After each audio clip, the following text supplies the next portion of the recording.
Welcome back, philosophers. We've reached our fifth and final episode diving into Aristotle's Nicomachean Ethics, that timeless guide to what it means to live well. So far, we've unpacked eudaimonia, the flourishing life, through the balance of moral virtues, the clarity of intellectual virtues, and the bonds of justice and friendship.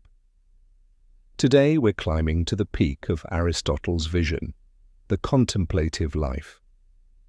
It's the idea that our highest calling is to think deeply, to ponder the truths of the world, and to weave all we've learned into a life of purpose. So grab a cozy blanket, settle in, and let's explore how contemplation completes the good life. Today we're joining our friend Aristotle under the stars in ancient Athens, his mind buzzing with questions about the universe, human nature, and what it all means. He's not just a philosopher crunching abstract ideas, he's a man chasing eudaimonia, that state of flourishing we've been circling.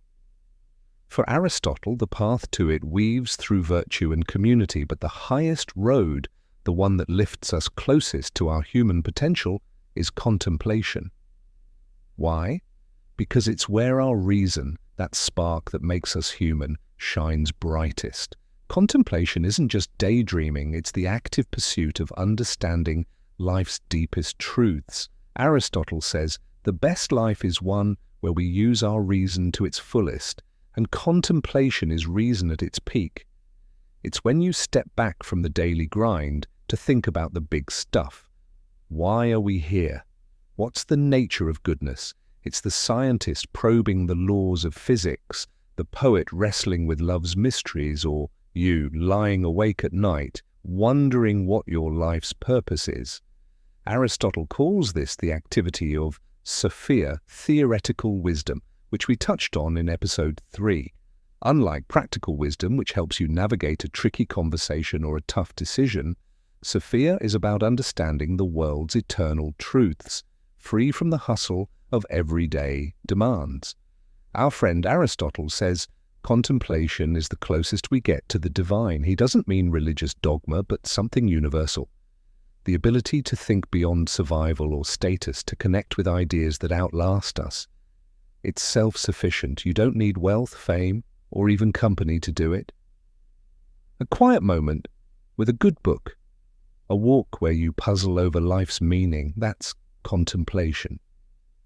I remember a friend who'd sit by the sea, sketching the waves, not to sell the drawings, but to understand their rhythm. That's the kind of thing Aristotle's celebrating, a mind alive with curiosity. Now let's be real, Aristotle's not saying we should all quit our jobs and stare at the sky full time. He knows most of us live in the practical world, juggling work, family, bills. The contemplative life isn't about escaping those, it's about making space for reflection amidst them. Think of it like seasoning a dish. Just a pinch of contemplation can transform the flavor of your life. Maybe it's reading philosophy on the weekend, journaling about your values, or even debating big ideas with a friend. These moments recharge you, giving your daily grind a sense of purpose. Let's tie this back to everything we've explored. Moral virtues, like courage and generosity, give you the habits to act well. Intellectual virtues, like practical wisdom, help you make smart choices. Justice and friendship weave you into a community where everyone can flourish. Contemplation? It's the thread that pulls it all together, lifting your sights to what's possible.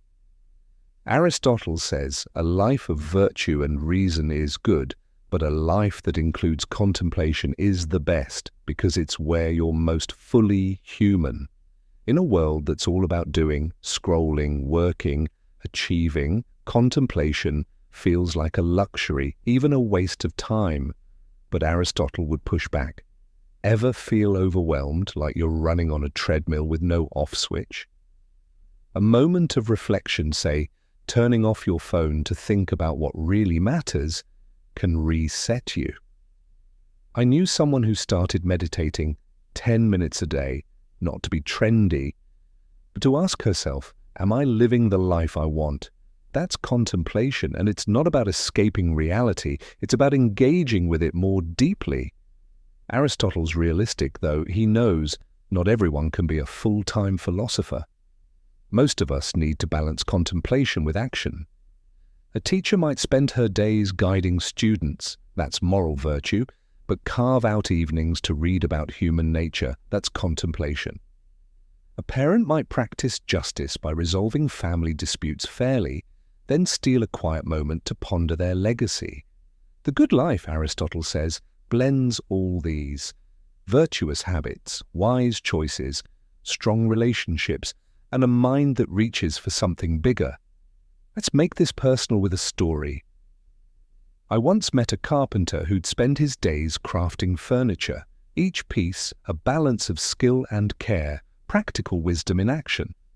But at night, he'd read about astronomy not to become a scientist, but because the stars made him feel part of something vast. That blend of doing and thinking, of virtue and contemplation, is what Aristotle's chasing. It's not about choosing one over the other. It's about weaving them into a life that feels whole. So how do we apply this today? Start small. Maybe set aside 5 minutes to think about a big question. What's a life well lived for me? Or read something that challenges your mind, a novel, a science article, even a poem. Notice how it shifts your perspective. Aristotle's not asking you to solve the mysteries of the universe. He's asking you to engage with them. And when you pair that with virtuous actions, being kind, fair, courageous, you're building eudaimonia, a life that's not just good, but deeply fulfilling. Let's try a thought experiment before we wrap up. Think about your week. When did you last pause to reflect, not just on your to-do list, but on something bigger like your purpose or values? If you can't remember, no shame. That's your cue to try it. Maybe tonight, take a moment to ask, what's one thing I did well this week? And what's one truth I want to explore? Aristotle's all about progress, not perfection. In a world that's loud, fast, and often shallow, Aristotle's contemplative life is a quiet rebellion. It's saying, I'm more than my job, my likes, my stress. I'm a thinking, feeling, connected human, and I'm here to live well. The Nicomachean Ethics isn't a dusty old book. It's a call to balance action with reflection, community with curiosity, virtue with vision. Eudaimonia isn't a destination you arrive at. It's a journey you shape, day by day, thought by thought.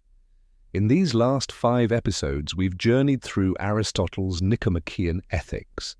We've explored how to flourish through balance, reason, community, and now contemplation.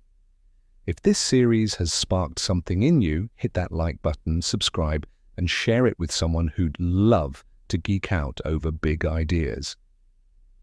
Drop a comment. What's a question you want to contemplate? Or a moment you felt you were flourishing?